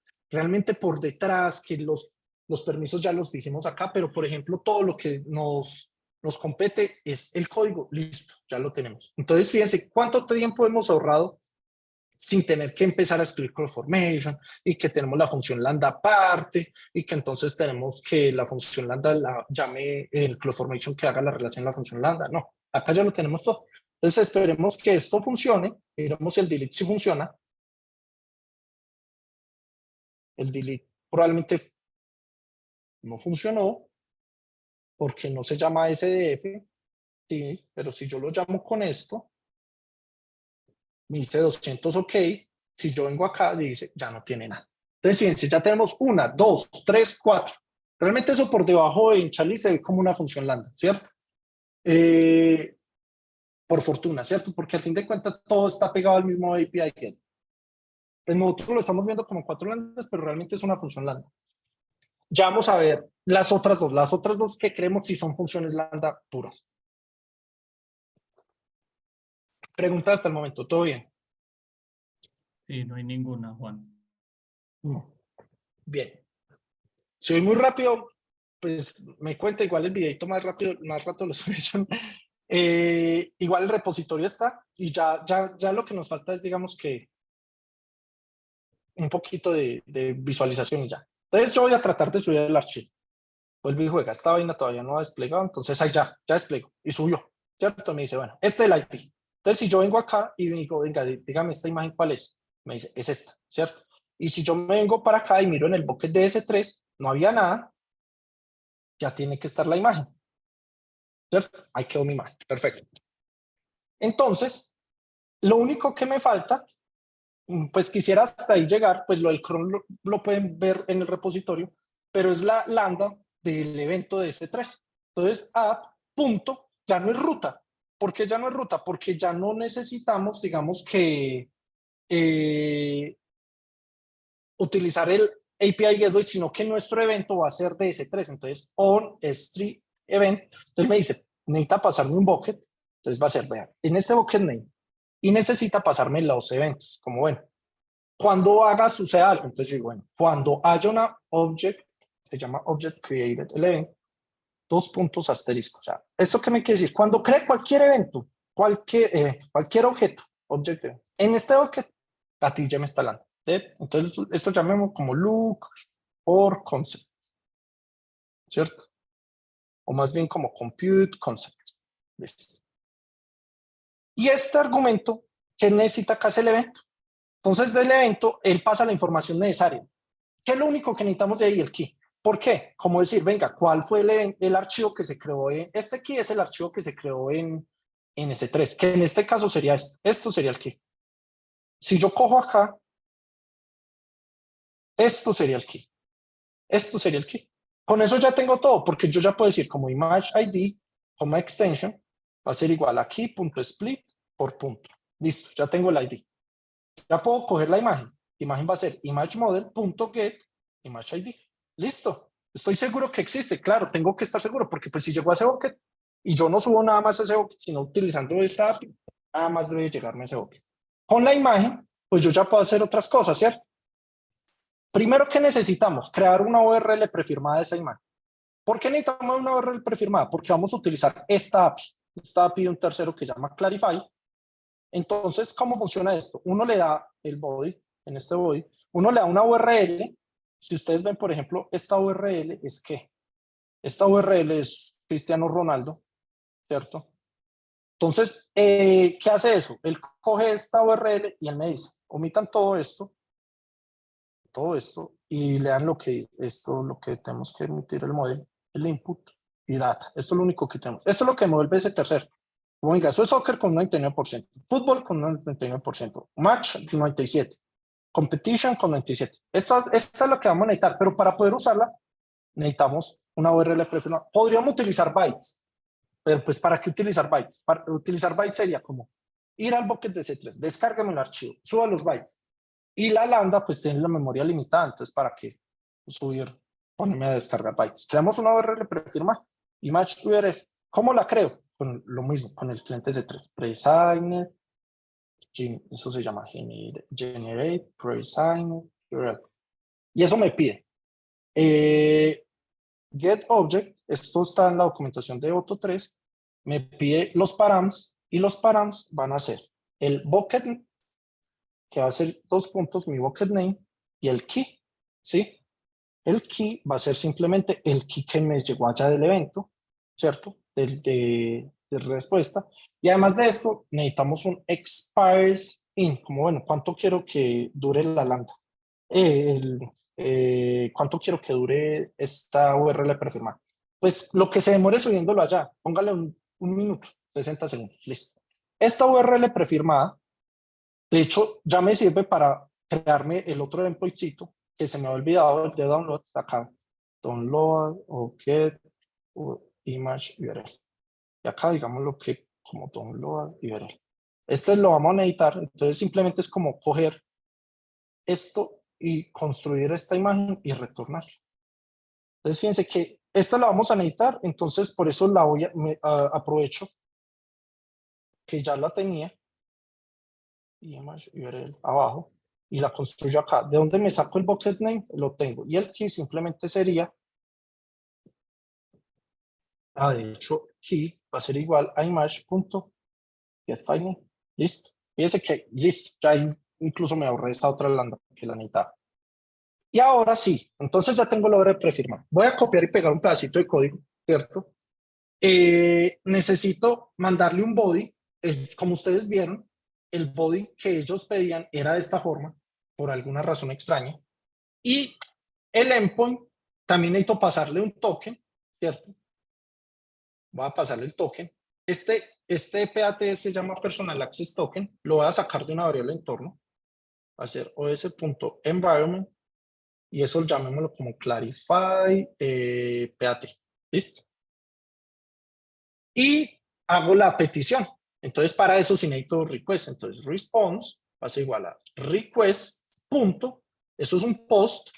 Llamemos esto clarify API URL. Esto también saquémoslo de otra variable de entorno. Ya las cargamos. Clarify API URL. ¿Y qué necesitamos pasarle a esto? Esto necesitamos importarlo. Listo. Necesitamos pasar un JSON, que sería básicamente body. Unos headers, que serían estos headers. Y necesitamos pasarle nada más. Eso es todo. Como ustedes vieron, esta respuesta sale fea. Y entonces necesitamos entrar a inputs, data. Esto no es. Necesitamos entrar a outputs, a la primera posición, porque yo podía haber mandado más de una imagen, solo mandé una, entonces estoy seguro que solo me vuelve un resultado. Entonces, output sub 0, data sub concepts. Entonces, por eso es que sería como data sub 0, output sub 0, perdón, data concepts. Eso vendría a ser mi data. Entonces, yo acá voy a hacer response JSON, va a ser mi respuesta, parcial JSON. Los conceptos va a ser igual a response JSON punto, output sub 0, sub data, sub concept. Y eso lo vamos a guardar. ¿En dónde? En esta imagen. Bajémoslo para acá.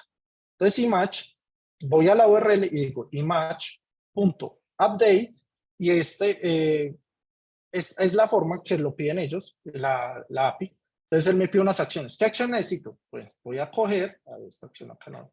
Voy a coger y decir a image.concepts, el concepto de le vamos a setear estos conceptos. ¿Listo? Como esos conceptos están sucios, si ustedes lo ven, están un poco sucios, traen un montón de campos, traen ID, name, value, app ID, nosotros solo necesitamos estos dos, pues podemos utilizar una lista por compresión como para limpiarlos. Clean concept va a ser igual a simplemente como name, dos puntos, concept, subname, value, dos puntos, concept, subvalue, por concept, in concept. Listo. Y acá mando los clean concepts. Listo. Esta lambda no necesita retornarme nada porque esta es la que me ejecuta me coge los buckets de D3 y lo leo. Entonces voy a volver a desplegar esto. Listo. Ya habiendo desplegado esto, ya podemos hacer una proyecto funcional y es subir una imagen y ver que esa lambda se gatilla y me va y me consulta los... bueno, pero acá tengo un problema y es que estas variables de entorno todavía no las he subido, ¿cierto? Entonces, para que esta vaina funcione, porque si no, no va a funcionar ni nada, tengo que escribir las variables de entorno. Hay varias opciones de escribir las variables de entorno, como tener variables de entorno por ambiente o tener las variables de entorno general. Entonces, la forma más fácil es tenerla acá. Entonces, llamamos environment variables y ya, simplemente digo, mis variables de entorno, necesitamos una voy a copiar y pegar porque si no va a ir la barra. Esta URL y necesitamos el path. Es una muy mala idea. Esta URL es esta. ¿cierto? Esta es lo que dice esa API que debemos usar. Es una muy mala idea, muy mala práctica tener el token en variables de entorno, ¿cierto? Sobre todo porque a ustedes les toca subir este JSON al repositorio. Pero por fines prácticos, déjenme quemarlo acá, es un token temporal. Yo lo tengo temporal, pues al fin de cuentas eso se revoca. Entonces, esto tengan en cuenta que es muy mala práctica. Lo que se debería hacer es utilizar secretos. Esto es muy malo, esto no lo hagan. Solo por fines prácticos de esta charla tenemos las variables de entorno. ¿Listo? Entonces, como también es muy mala práctica, por ejemplo, quemar esto acá. Esto debería venir del ambiente, ¿no? Como también muy mala práctica de tener el bucket acá. Entonces, pues mientras eso despliega, podemos hacer un refactorcito acá bien bonito. Por ejemplo, bucket name, ¿cierto? Esto meterlo acá. Y este va a ser images, images, ¿cómo era que llamaba? JS, MTT, y acá llamémoslo como table name, dos puntos, images, listo. Y acá, pues, es mucho mejor tener esto viniendo de variables de entorno, como os.environment. Es mucho mejor práctica esto que tener los nombres quemados, ¿cierto? Pero los secretos ni abate, nunca vayan a hacer esto en la vida, por favor, porque es muy peligroso. Subirlo a repositorios sí que es peligroso. Entonces, por favor, solo téngalo presente que es solo por objetivo práctico. Voy a volver a explicar. Entonces, mientras despliega eso, pues fíjense que ya tenemos la lambda acá. Debemos tener otra lambda al menos, que es una lambda cuyo, sí, es Compute Concepts, cuyo evento viene de C3. Listo. Y como miramos las variables de entorno, fíjense que ya las tiene, ¿cierto? Entonces, esta lambda ya quedó configurada. Entonces, yo lo que voy a hacer es borrar esta imagen vieja, ¿cierto? Voy a borrar esta imagen vieja para que quede todo limpiecito. Entonces, voy a coger este infeliz y borrarlo. Listo. Borrarlo. Listo. No tengo nada de eso, ¿cierto? No tengo nada de eso. No tengo nada de acá. No tengo nada, ¿cierto? Está un poquito lento, ¿cierto? Digamos que por el proceso de despliegue y todo eso, pero digamos que bien. ¿Y qué pasó? Listo, ahora ya despliegue. Subamos esta lambda, subamos a Messi, ¿cierto? Un segundito. Si subimos a Messi, él me creó la imagen, pero fíjense que nada de conceptos, nada. Pero si yo voy y me traigo esta imagen solita, todavía no me ha creado los conceptos. Probablemente hubo un error, porque eso va a la velocidad de la luz. O sea, eso, pues cuando nada está usando la aplicación, eso es muy rápido. ¿Cómo podemos saber si hay errores? Acá en Compute Concepts, fíjense que se creó un log group. Miremos qué nos está diciendo. Ese log group de Compute Concepts nos dice output. Output. O sea que esto quedó mal. JSON output. Eso era outputs. ¿Sí? Era outputs. Fíjense. Era outputs. Entonces, por ese tipo de cosas, fíjense que el debugueo no es fácil. A veces toca mirar mucho CloudWatch. Cabe resaltar que Chalice hasta cierto punto nos deja trabajar en local, pero hasta un punto. Por ejemplo, todos estos eventos de E3, nos toca desplegar para poder jugar con eso. Outputs, cero, data concepts, señor. Hay dos preguntitas. ¿Te las hago? Sí, señor. Okay. Claro, de La una, mientras primera te despliega. en la nomenclatura, palabras reservadas de config que ofrece Chalice en su mayoría son wrappers de CloudFormation. ¿Existen otras palabras para ambientes, repositorios? Bueno, no son necesariamente palabras reservadas de CloudFormation, pero por ejemplo, él nos permite, por ejemplo, hacer override de ciertas cosas para el CloudFormation que genera. Por ejemplo, el policy file que les mencionaba, pero si uno no lo coloca, él utiliza este autogen policy, fíjese lo que les mencionaba, como queda, él busca esto. Pero sí, o sea, puede ser, no son palabras reservadas, pero tienen relación con el CloudFormation para generar, por ejemplo, el lambda memory size lo podemos modificar. El defecto 128, ¿no? pero podríamos modificarlo. Y eso se ve reflejado en el CloudFormation. ¿Y cuál era la otra parte, la parte final de la pregunta, John? Espérate a ver si la puedo recuperar. Que si existen otras palabras para ambientes o repos. El stage, usted puede usar la que usted quiera. O sea, hay una vaina que se llama stage y en stages puede usar el que quiera. Por defecto tiene el base que es dev, pero pueden ser dev, pro, qué sé yo, UAT, los que quieran. No es necesario que sea dev necesariamente. Incluso puede ser como mi ambiente, pero puedo crear configuraciones por ambiente. E incluso la configuración por ambiente me soporta este tipo de configuraciones, ¿cierto? O sea, es bien chévere porque yo por ambiente puedo tener muy customizado. Por ejemplo, las lambdas en mi ambiente de dev son de 128, pero en prod son de 512, por ejemplo. ¿Por qué? Porque demanda más. Entonces, eso puede hacerse por ambiente. Esas eran las dos preguntas, John, o falta otra. No, esa era una, pues Listo, y la camuflada como segunda. en tres.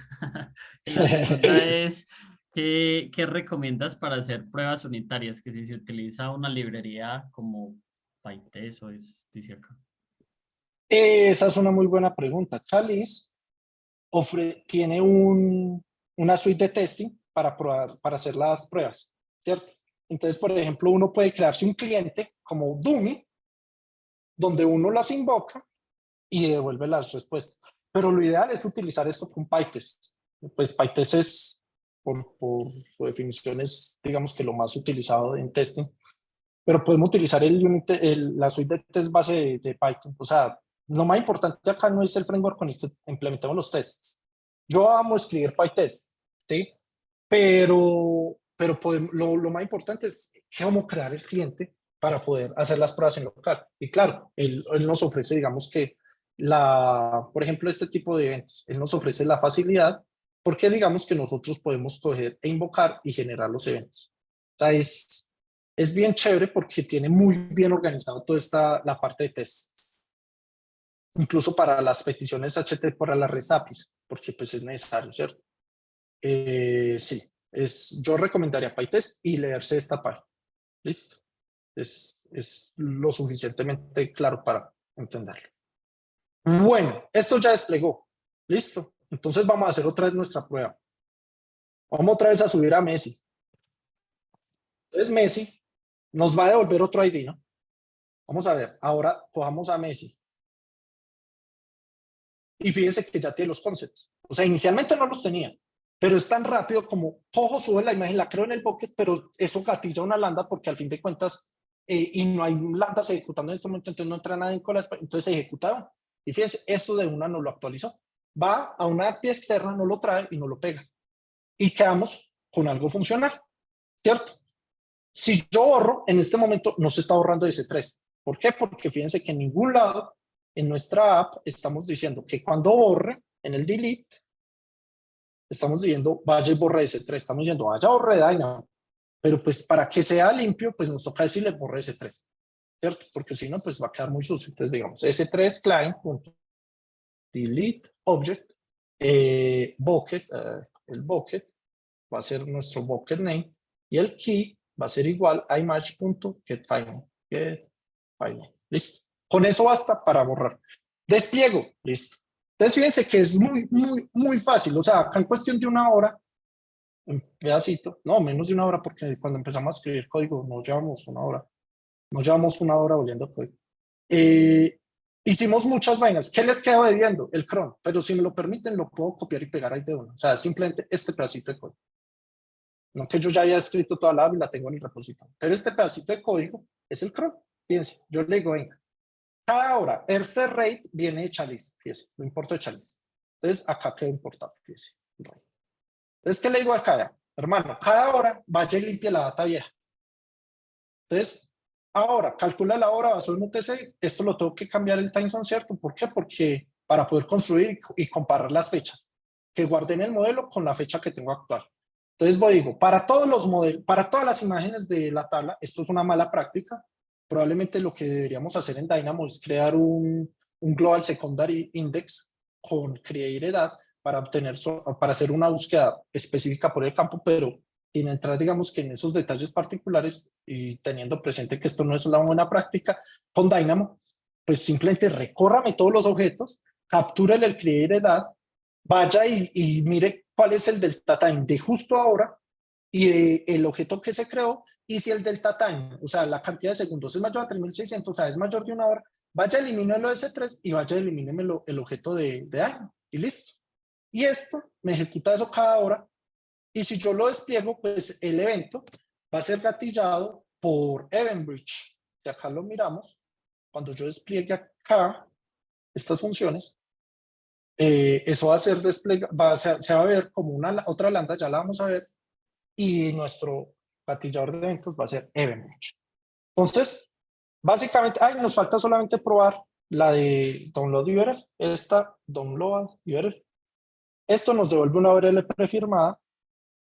Falta ver si copié bien, porque ustedes saben que uno a veces se escribe mal. Esto sí se llama download URL, images, image ID, delete. Get. Sí, claro. Tiene todo el sentido que no funcione, ¿no? O sea que si yo cambio esto por delete, eso debería devolver una URL prefirmada. Sí, o sea, es horrible. Esto debería ser un get. Ya lo cambia ya. Entonces cuando despliegue funciona. Y si yo me meto acá en el navegador, es Messi. ¿Cierto? Entonces ahí tenemos a Messi. Y si miramos los conceptos que nos sale, por ejemplo, en nuestra app, con los que sale ahí, entonces, soccer, sí, tiene sentido. Competition, bien. Match, bien. Por ejemplo, por ahí aparece como Soccer Ball, bien. O sea, y así sucesivamente. Y esto ya no podría ser una aplicación funcional. O sea, digamos, imagínense que en vez de sacar conceptos, ustedes utilizan una API de una inteligencia artificial, un tercero, que le saque el caption de una imagen, o sea, que yo suba esta imagen y él me diga, jugador de fútbol, o si tiene capacidad de reconocer celebridades, Messi a punto de patear el balón con la pierna izquierda, con las manos abiertas sobre césped verde, o sea, una vaina así. Hay inteligencia artificial, de hecho Google ofrece eso con Vision AI, y simplemente fíjense que es la misma estructura de código, y dependemos de un tercero para que nos haga digamos, que ese caption. Lo guardamos en base de datos y listo. Tenemos nuestro croncito que nos borra y nos limpia la data. Tenemos nuestro crucito que permite crear, borrar, obtener uno. Actualizar no tiene sentido porque pues para qué vamos a actualizar. Puede que digamos que queramos, pero pues no lo implementamos. Y que tenemos nuestro endpoint para obtener una imagen desde el bucket de C3. Teniendo todo esto ya hecho, acá quisiera mostrarles, fíjense que se creó la última lambda, que sería Clean All Info, que su gatillador es un event, es un cron de cada hora que nos lo gatilla EventBridge. Y eso era todo lo que quería compartirles hoy. Por el lado de Chalice, nos gastamos una horita más o menos hasta ahora. Pero fíjense algo bien curioso, y es que implementamos 1, 2, 3, 4, 5, 6, 7 funciones. En realidad son solo 3 funciones lambda. Esto debería yo actualizarlo para que no se vea todas las funciones lambda, porque puede llegar a confundir. Realmente es esto, todo esto que ven ustedes acá es solo una función. Todo esto acá es solo una función.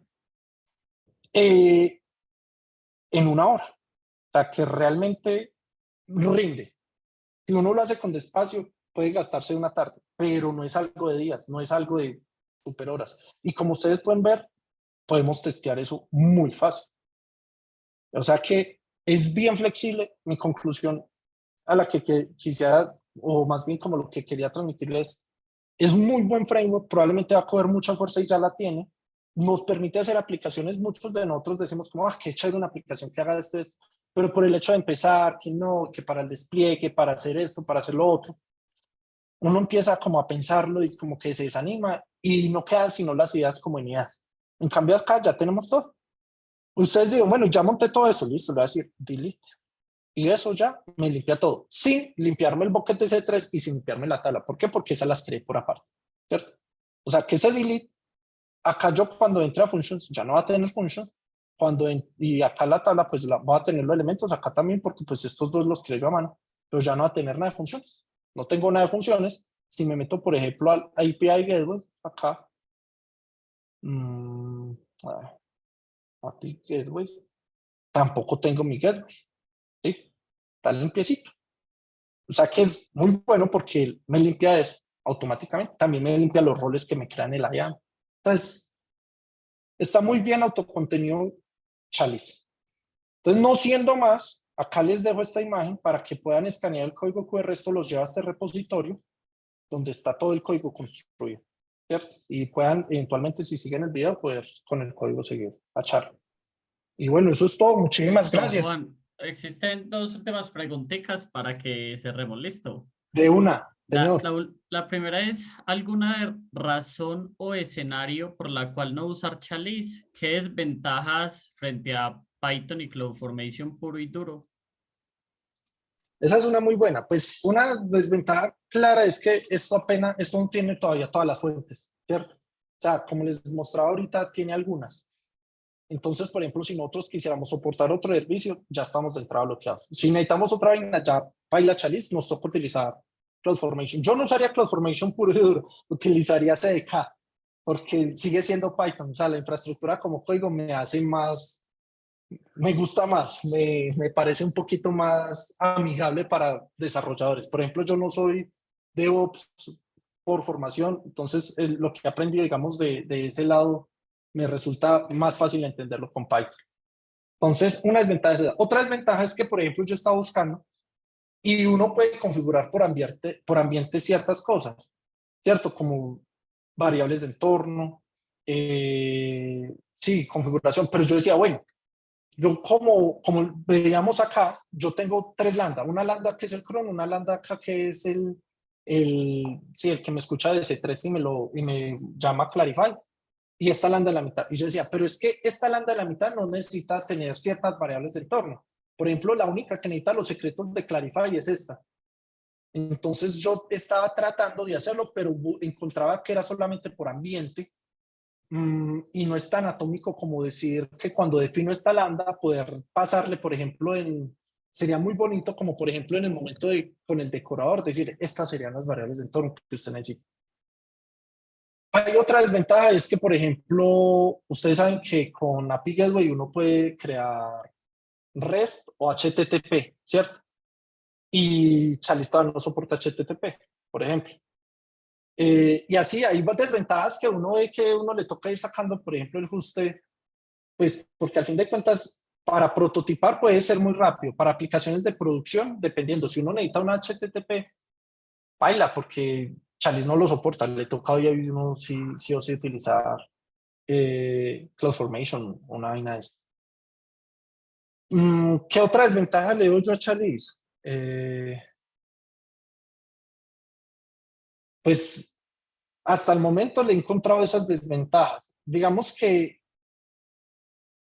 de pronto, otras desventajas que uno podría encontrar es, digamos, que el manejo, digamos, de la API interna, que a veces no es tan legible. O, por ejemplo, la otra vez me acuerdo que yo me enfrenté a un problema porque ellos ofrecen, soportan autenticación o lo que llaman autorización para las landas, pero utilizar y eso lo soportaron después, digamos que utilizar una pool de este Cognito, pero a veces no es tan suficiente esos autorizadores. Entonces le toca a uno escribir su propio autorizador. Pues ellos dan la infraestructura, digamos que dan la clase base, uno puede partir de ahí, pero sería mucho más fácil, digamos, que uno poder soportar, digamos, que un toque, y ya, una vaina de ese tipo. Entonces tiene sus desventajas, digamos que, pero yo siento que está en crecimiento, ¿no? Es una tecnología que ahí va, y ya va incluyendo buenas fuentes de eventos para las funciones, y probablemente vamos a ver más en la medida que llegue el momento, el tiempo vaya pasando. Listo, Juan, la última para cerrar, para un desarrollador experto en Python como Víctor Villalobos, ¿cuál es la curva de aprendizaje? Que si una semana.